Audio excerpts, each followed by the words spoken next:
जय जय श्री राम। भारत माता की।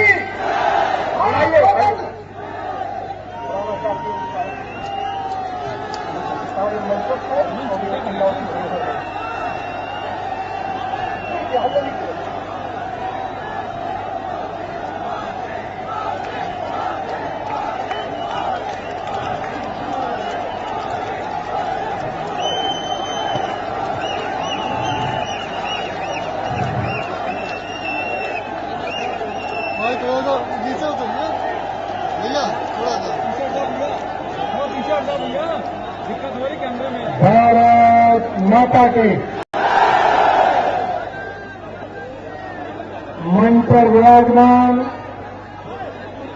भारतीय जनता पार्टी के सभी वरिष्ठ नेतागण और इस चुनाव में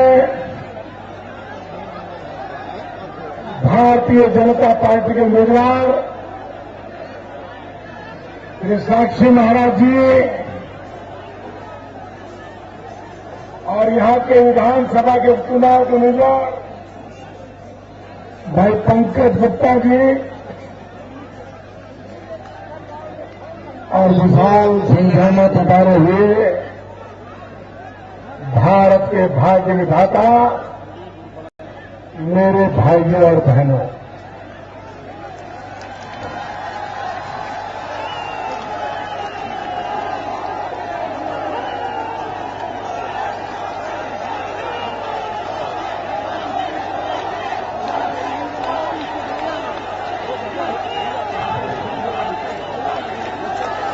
भाइयों बहनों, मुझे यहां पहुंचने में विलंब हुआ। इसके कारण आपको जो कष्ट हुआ, इसके लिए मैं आपकी क्षमा मांगता हूं।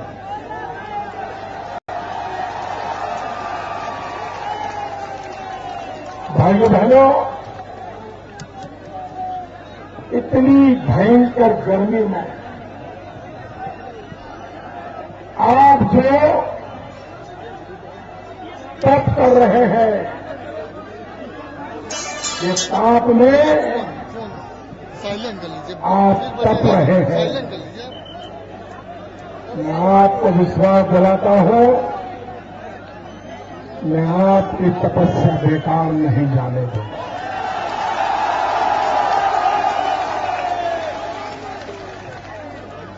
भाइयों बहनों, भारतीय जनता पार्टी के अखिल भारतीय अध्यक्ष श्रीमान राजनाथ सिंह जी के नेतृत्व में, उनके मार्गदर्शन में भाजपा के लाखों कार्यकर्ताओं ने आज देश के जन जन का विश्वास जीत लिया।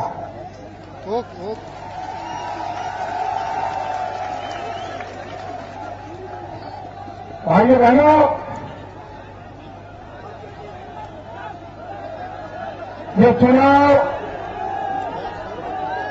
कोई पॉलिटिकल पार्टी नहीं लड़ रही है।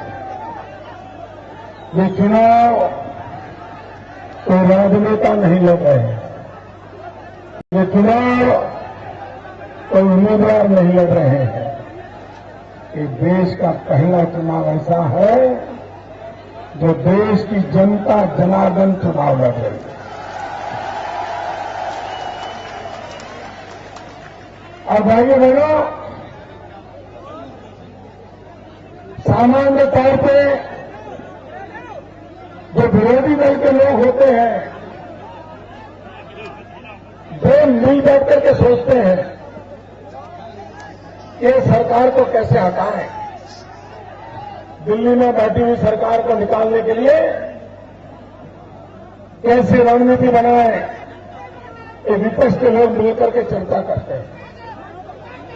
ये पहला चुनाव ऐसा है जिसमें सत्ता दल के लोग औरों के साथ बैठ करके रणनीति बना रहे हैं, सरकार बचाने की नहीं, कांग्रेस बचाने की नहीं, यूपीए बचाने की नहीं, वो दिल बैठ करके रचना कर रहे हैं, योजना कर रहे हैं, षड्यंत्र कर रहे हैं, झूठ फैला रहे हैं। किस बात का? कुछ भी करो, मोदी रोको।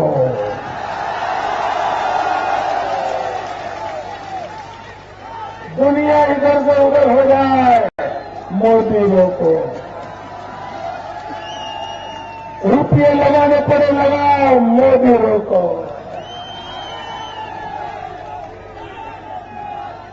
ये मोदी का नाम आते ही ये कांपने क्यों लग जाते हैं? भैया पायलट है। भाई बहनों, पूरी कांग्रेस परेशान है। उनको लग रहा है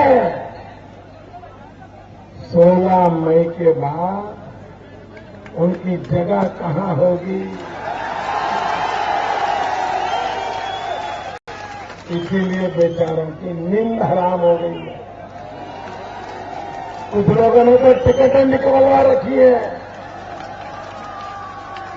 आपने ऐसा कोई चुनाव देखा देश में जिसमें कांग्रेस पार्टी के प्रधानमंत्री चुनाव न लड़ते हो, उनके मंत्री चुनाव न लड़ते हो, सारे के सारे भागे, मैदान में नहीं आए कोई।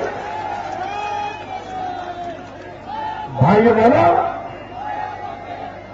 देश की जनता का कांग्रेस पर, यूपीए पर, सपा पर, बसपा पर भयंकर गुस्सा है। भाइयों, इन्होंने देश को लूटा है।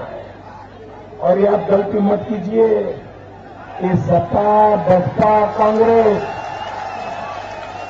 ये अलग है ही नहीं। ये यहां कुश्ती करते हैं लखनऊ में, दिल्ली में दोस्ती करते हैं। वो टीवी पर वो कुश्ती का कार्यक्रम आता है, WWF, ये वही है इनका। मेरा कुश्ती करते हैं, मेरा कुश्ती। भाई बहनों, ये लूट का माल बांटने वाले लोग हैं। ये अपनी राजनीति के लिए जनता जनार्दन को कुर्बान करने वाले लोग हैं। देश को एक नई राजनीति की जरूरत है। आप मुझे बताइए भाइयों, यहां कभी सपा का राज रहा, कभी बसपा का रहा, और दिल्ली में मां बेटे का राज चल रहा है। 10 साल में आपका भला हुआ क्या? 10 साल में आपका भला हुआ, नौजवानों का भला हुआ, किसानों का भला हुआ, माताओं बहनों का भला हुआ, गांव गरीब का भला हुआ, किसान का भला हुआ। भाइयों बहनों, सरकार आखिर किसके लिए होती है? सरकार गरीब के लिए होनी चाहिए, सरकार दुखियारों के लिए होनी चाहिए, सरकार लोगों के जीवन में बदलाव लाने के लिए होनी चाहिए। भाइयों बहनों, एक तो दिल्ली में मां बेटे की सरकार, इधर बाप बेटे की सरकार, ऊपर से चाचा भतीजे का कारोबार। भाइयों बहनों, आप मुझे बताइए, आजादी के 60 साल के बाद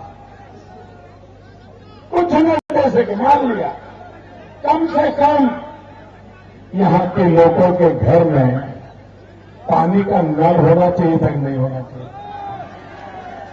नल में पानी आना चाहिए था, नहीं आना चाहिए था? 21वीं सदी में आपके घर में बिजली होनी चाहिए थी कि नहीं? 24 घंटे बिजली आनी चाहिए थी कि नहीं? आ रही है, आ रही है। और कांग्रेस पार्टी अब कुछ कर नहीं पाई, इसलिए मैं देख रहा हूं 2 दिन से इनको आने दो,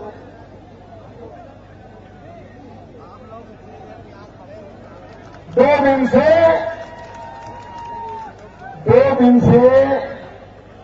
मैडम सोनिया जी,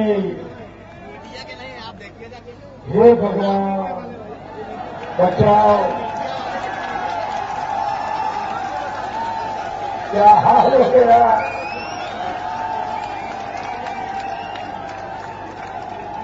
अब कोई भगवान पापियों को नहीं बचा सकता।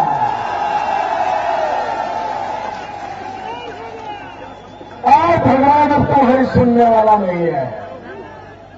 भाई बहनों, देश को लूटने वालों को सजा होनी चाहिए। यहां पर कांग्रेस के नेता हैं, मंत्री महोदय हैं, श्रीमान खुर्शीद जी भारत के विदेश मंत्री हैं। आपने ऐसा देश देखा है? ये कैसी सरकार चलाते थे? इनके पहले एक विदेश मंत्री थे, वे यूनियन में भाषण करने के लिए खड़े हुए, तो क्या किया? दूसरे देश का भाषण लेकर के पढ़ना शुरू कर दिया। बताइए, इससे देश की इज्जत बढ़ेगी क्या? हिंदुस्तान का विदेश मंत्री यूनियन में दूसरे देश का कागज पढ़ने लगा। आधे घंटे के बाद पता चला कि फिर दूसरे देश का भाषण पढ़ रहा है। अभी जो कांग्रेस पार्टी कैसे कैसे लोगों को प्रमोशन देती है। आपके उत्तर प्रदेश के बड़बोले मंत्री, जिनको दिन भर बोलने का डायरिया होता है, टीवी पर उनकी तस्वीर न आए तो उनको चैन नहीं होता है, इसलिए कुछ भी बोल देना कि उन्होंने अपना स्वभाव बनाया है। उन्होंने अपंग लोगों के पैसे मार लिए, मालूम है ना? उनके एनजीओ ने अपाहिज लोगों के ट्राइसिकल में से भी रुपये मार लिए। और एक टीवी चैनल ने ये सारी बातें बाहर निकाली, तो होना ये चाहिए था कि मां बेटे की सरकार ने उस मंत्री को निकाल देना चाहिए था। लेकिन क्या किया? उनका प्रमोशन किया, विदेश मंत्री बना दिया। इतना ही नहीं, इस विदेश मंत्री ने क्या किया? देखिए साक्षी कैसे आगे, देखिए विटनेस, विदेश मंत्री बना दिया, विदेश मंत्री बनाया। और चाइना ने हिंदुस्तान में घुसपैठ की, हमारी जमीन हड़प कर ली, तो वार्ता करने के लिए उनको चीन भेजा मां बेटे की सरकार ने। चीन में जाके बयान क्या दिया? उन्होंने कहा बीजिंग इतना अच्छा है, मुझे तो यहां रहने का मन ही कर जाता। अगर आपके विदेश मंत्री को बीजिंग में रहने का मन कर जाता है तो हिंदुस्तान की हालत क्या होगी, इसका आप अंदाज लगा सकते हो। भाइयों बहनों, ये कांग्रेस पार्टी और सपा बसपा मिलकर के जनता के साथ धोखा करते हैं, धोखा करते हैं। 2009 के चुनाव में कांग्रेस पार्टी ने कहा था कि वे 10 करोड़ नौजवानों को रोजगार देंगे, ऐसा कहा था। मैं जरा पूछना चाहता हूं, आपको रोजगार मिला है? पूरी ताकत से बताओ भाई, आपको रोजगार मिला है? आपके गांव में किसी को रोजगार मिला है? आपके अड़ोस पड़ोस में किसी को रोजगार मिला है? भाइयों बहनों, जिस कांग्रेस ने 10 करोड़ लोगों को रोजगार देने का वादा किया था, उन्होंने वादा निभाया नहीं। आपसे धोखा किया कि नहीं किया? आपसे वादा तोड़ा कि नहीं तोड़ा? आप उनसे नाता तोड़ोगे कि नहीं तोड़ोगे? भाइयों बहनों, ये मां बेटे की सरकार 10 करोड़ लोगों को रोजगार देने की बातें करती थी। हकीकत क्या है? जब अटल बिहारी वाजपेयी की सरकार थी, 6 साल सरकार रही अटल जी की। अटल जी की सरकार ने 6.5 करोड़ नौजवानों को रोजगार दिया। 6 साल में 6.5 करोड़। और ये मां बेटे की सरकार 10 साल में सिर्फ 1.25 करोड़, सिर्फ 1.25 करोड़। भाइयों बहनों, अगर ऐसा ही चला तो आपकी 80 साल की उम्र में भी रोजगार मिलेगा क्या? आपकी जवानी बचेगी क्या? हाथ पैर काम करेंगे क्या? करोगे क्या?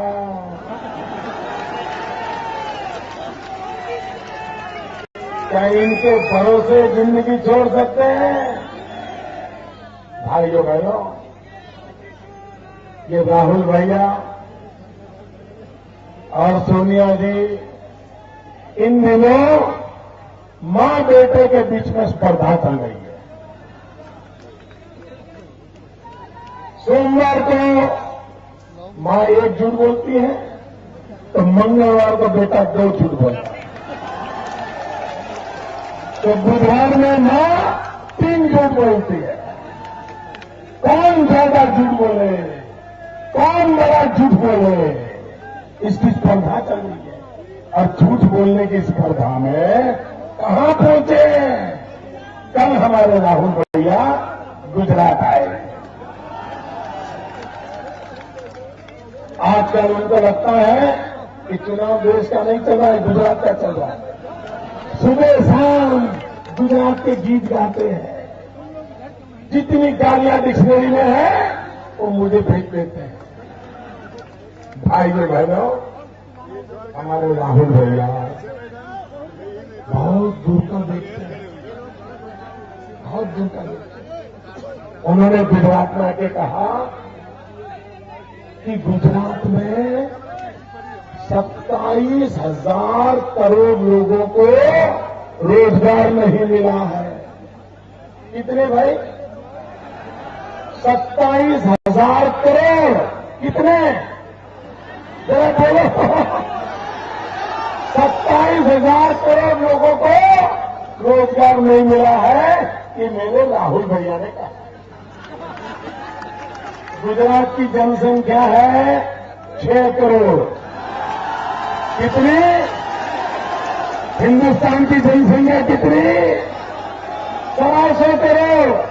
और गुजरात में रोजगार की जगह कितनी? 27,000 करोड़। वाह, क्या सीन है। भाइयों बहनों, जिस नेता को इतनी समझ नहीं है, इतनी समझ नहीं, इतने नहीं, एक दिन आए थे तो दूसरा भाषण करके गए।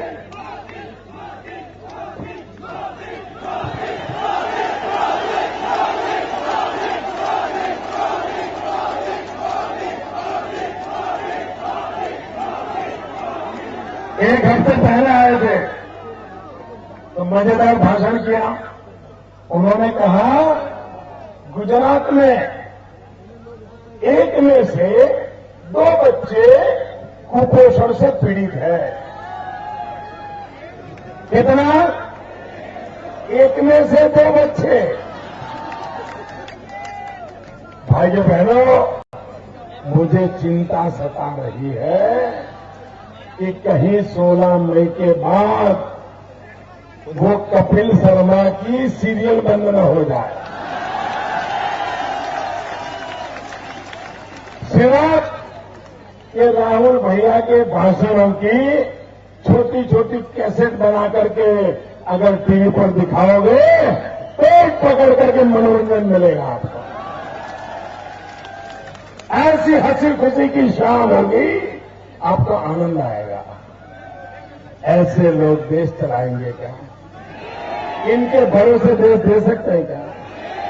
भाइयों बहनों, 60 साल हो गया इन शासकों ने आपको लूटा, आपको बर्बाद किया है, आपके भविष्य को अंधेर में धकेल दिया है। भाइयों बहनों, 60 साल आपने शासकों को चुना है, अब सेवक की जरूरत है। भाइयों, देश को शासक की जरूरत नहीं है। और भाइयों बहनों, मैं एक सेवक आज आपके आशीर्वाद लेने आया हूं।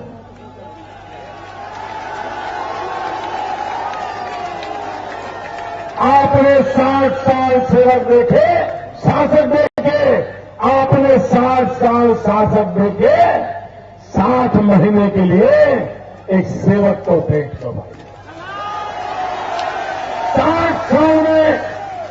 60 साल में उन्होंने देश को जितना तबाह किया है, मैं 60 महीने में देश को इस मुसीबत से बाहर निकाल दूंगा।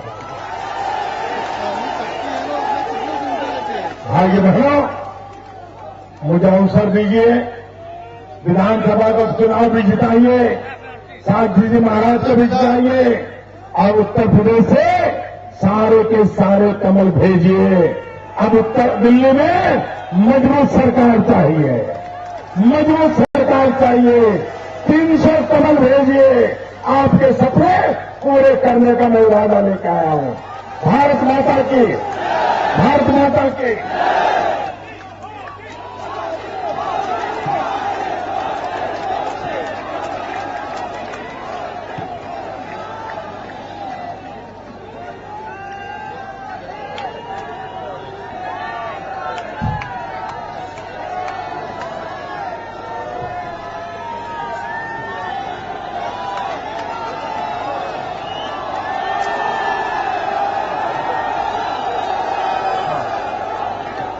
बहुत बहुत धन्यवाद। एक एक कार्यकर्ता का धन्यवाद। बहुत संभाल के जाएंगे अपनी अपनी बसों की तरफ, जीपों की तरफ। बहुत धन्यवाद, बहुत आभार, सबका बहुत धन्यवाद इस कार्यक्रम में उपस्थित होने के लिए। रुक के जाना यार, रुक के जाना जरूरी है, रुक के जाना।